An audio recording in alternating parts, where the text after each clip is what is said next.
good place. So without further ado, come on, classy lady, holla at me early. All right, so we're going to talk about the good news and the bad news, and I'm sprinkling some good news because it's Black people magic. So the world's highest IQs are Black. So a score of 116 is more considered above average, but a score of 130 or higher signals a high IQ. These three beautiful Black children who are geniuses have the highest IQ ever, and we're here to tell you all about them. They are part of an organization called Mensa, which is the world's oldest high IQ society. Ramarni Wilford has an IQ score of 162, higher than Albert Einstein and Stephen Hawking. The 16-year-old boy whose IQ is also higher than Bill Gates was only 10 when he wrote a paper on the philosophy of fairness, Face-to-Face Africa Reports. The second one is Anala Beavers, at just 4 years old, possessed an IQ of over 145. She could identify each letter of the alphabet when she was only 10 months old. And when she was 5 years old, she could recite the name of every North American state and capital on the map. Last but not least, Alana George, who has an IQ score of 140, is the youngest member of Mensa from the United Kingdom. This 4-year-old girl has an obsession for words and numbers, and she taught herself. Now, listen to this. She taught herself how to read before starting school. She prefers reciting the alphabet and the times tables than singing nursery rhymes. We Talk Weekly is not affiliated with Mensa. However, if you would like to contact them or need more information, please call their national hotline at 817-607-0060. Wow. A sprinkle of Black kid magic. Ain't that something? Yes, that is awesome. Wow. Awesome. Dang, I'm sitting here like, God, first of all, she taught herself the alphabet and times tables, and she rather do that. She taught herself how to read. The little boy, 160, Albert Einstein, like you can't. I just can't fathom. I just can't fathom. It's that. But my question is, have you heard of this before We Talk Weekly? Yeah, right. Yeah, I think I have. Yeah, not these particular kids. I have heard of Mensa and like some mentally gifted, but this right here, this is a whole nother level. These are the kind of kids that you want at home during COVID. Go ahead. I'm just curious. What I'm curious about is the parents. Like when did the parents start seeing something different or special about the kids, and how did they nourish that before to get them in contact with Mensa? I'm sure their teachers and stuff have a rubric to kind of identify what is above average. Every school has it, but I'm just thinking of like the parents. I mean, before you even go to school, like. Yeah, that's wild. And a lot of that needs to be nurtured. But the other thing why I said about just hearing it here first is because if you hear this in mainstream, that's that motivation. You like, hey, I'm seeing somebody that I can do. It motivates so you can emulate. And like you said, Charles, a lot of times parents don't realize when a child is gifted, and when they are, you got to keep flourishing that. Let me put these beautiful Black babies up again. Yes. And that I think that's dope because you're right. See, whenever the parents do realize that they need to start pushing them, and on the flip side, if you realize something's wrong, you need to get them help too, because sometimes parents, how they'll be in denial if something is wrong and they need some type of assistance or I also feel like they're also, I don't know if it's to use the word denial, but I also feel like it also goes unnoticed, even if they are gifted by the parents. It usually takes that teacher to call the parent in going, do you know what your child is doing in this class? Have you seen these scores? He tested, you know, above this or above that, or is reading on this level and not here. And it's when those teachers call the parents into the school to start giving you recommendations for other programs, or when they be like, we want to skip your child to the next grade, and then the parent is like, what? A lot of times it takes the parent by surprise, because you know, that whole thing, are you smarter than the fifth grader? We all experienced that when that show came out. You know, we didn't realize that, you know, the stuff that is being taught in the schools is not the same stuff that was being taught when we were there, because it constantly changes. So it's almost like we're not up on what they're learning. So we don't really have a conscious knowledge to know, you know, if they're falling behind or if they're ahead. Sometimes parents notice it, but often they don't. So whether they're excelling really well or falling behind, usually the parent won't notice. And the last thing, just to add to Spark, because I know you have to go to your other stories, is oftentimes, you know, especially I'm going to say it like that little boy. Say, for example, the teacher is teaching something and he's uninterested. Yeah. People are just looking at him like, oh, he's disruptive. He's not paying attention. He's looking at you like, can you teach something else? This is too easy for me. I did this already. Yeah, I did this. I'm sleeping and I can, you know what? Let me go to the board and let me show you something, right?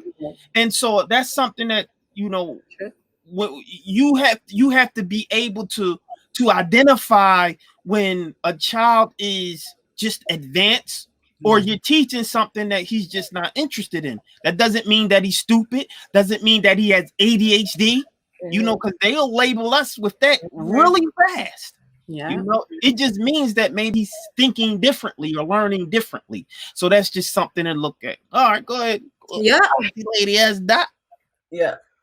And hats off to those parents who do start their kids on things earlier, because a lot of times you do have a lot of those parents that start teaching their kids before they even go to the schools. So by the time the kids get in school, they do have that thing where it's like, I already know this. So now they twiddling their thumbs or playing with a toy because they're like, I'm past here. Yeah. Mom took care of this already. And a lot of the parents are appreciative of the soda tax, which funds the pre-K now for kids to be able to start early, which I think is important. Like, stop making them wait until, you know, when they can be learning stuff. Kids are like little sponges. Like, go ahead, Lady S. What's your next one? I'm in Lady S. Go ahead, classy lady. All right. This one is bad news. This is the NFAC leader, Grandmaster Jay, arrested. So my question is, what is a leader? A person who influences a group of people towards the achievement of a goal. But what makes an effective leader is those who execute that goal. The government has always done their best to stop our effective leaders. So the founder of the NFAC stands for Not Effing Around Coalition, John F. Johnson, also known as Grandmaster Jay, was arrested on December 3rd and facing federal charges after the FBI alleges he aimed a rifle at federally deputized task force officers during a September rally in Louisville, Kentucky, according to court documents. So the Secret Services and FBI were watching demonstrators on September 4th at a Jefferson Square Park during a protest related to the killing of Breonna Taylor. Dispatchers told officers that there were 6 to 8 heavily armed individuals near a parking garage. Police and task force officers went to the roof of the building to watch the people, and allegedly the officers were blinded by a light which was mounted to an AR platform-style rifle that supposedly Johnson was pointing at them.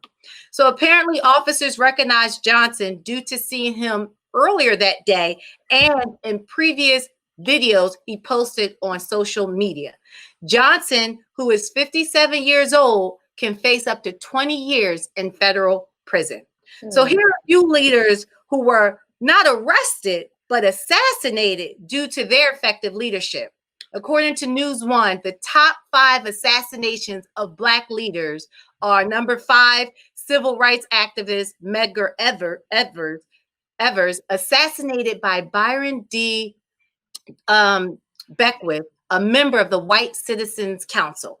Fred Hampton, a leader for the Black Panther Party in Chicago, Illinois, who was killed in an apartment during a police raid while sleeping unarmed in 1968, which marked 50 years ago during the time where Johnson was arrested. Harry and Harriet Moore were a husband and wife team of civil rights activists and teachers who found the NAACP in Brevard County, Florida. In 1951, this couple's house was bombed, and both of them were murdered by 3 members of the Ku Klux Klan who never served time. Malcolm X, number 2, was one of the most prominent Black leaders of the 20th century, which the FBI infiltrated the Nation of Islam and orchestrated his killing. And then, of course, number 1, Martin Luther King Jr. was the face and voice of the civil rights movement, and James Earl Ray would confess to killing King, but would later recant his confession. There you go. Yeah. That's wild. I think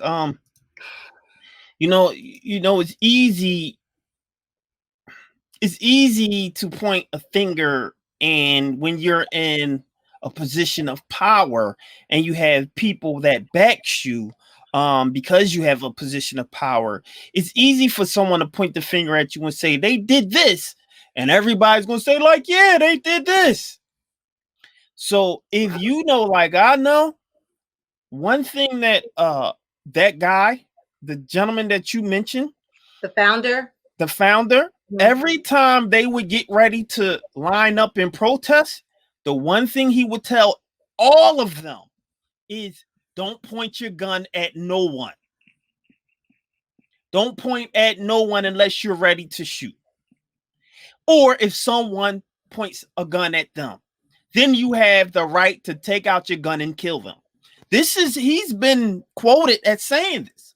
So to hear that he just put his gun and pointed it at somebody sounds very peculiar to me. Now, do you have the picture of them on the ground? I do. Okay, because I think that they're trying to say that, I don't know if this was their proof, but it sounds really hard to believe that someone with his background and his knowledge, like you said, especially how many protests they have done, that he would do something so absent-minded. Now, the other piece, I want you to look at this. So it, ironically, it looks like it's a lot of light out there, right? You can see shadow. You see a lot of shadow. So it looks like it's a lot of light out there. Now, if I'm going to, so they're implying that it was a flashlight or something on a gun, which there are sometimes, right? I don't know why he needed that. That could have been like overhead lights that's casting the shadow. I don't know. It looks like it was sunny that day. I don't know, right? Because I wasn't there. I don't have the context. But what I will say is, on a rifle, gun, something like that, there is a scope on there too. That's kind of like binoculars. So if you're trying to see something, you would look through that. So that could have been the thing, not necessarily pointing at you, but kind of looking to see what's around. Because somebody is said to be allegedly watching you or might snipe you. You don't know. So you're just trying to see what's up there. That don't necessarily mean I'm pointing a gun at you to shoot you. Right. So again, I don't know. It just sounds a little peculiar to me. And I'm going to just leave it at that. And it's also because he's a leader. Like I said, the top 5 leaders were not, they've been arrested, but they ultimately was assassinated. So they definitely knew that Grandmaster Jay being the leader of this group, this militant or Tifa group that they tend to call them, was someone that they wanted to take down. Yeah. So that was your good news and your bad news from Classy Lady Sparkle.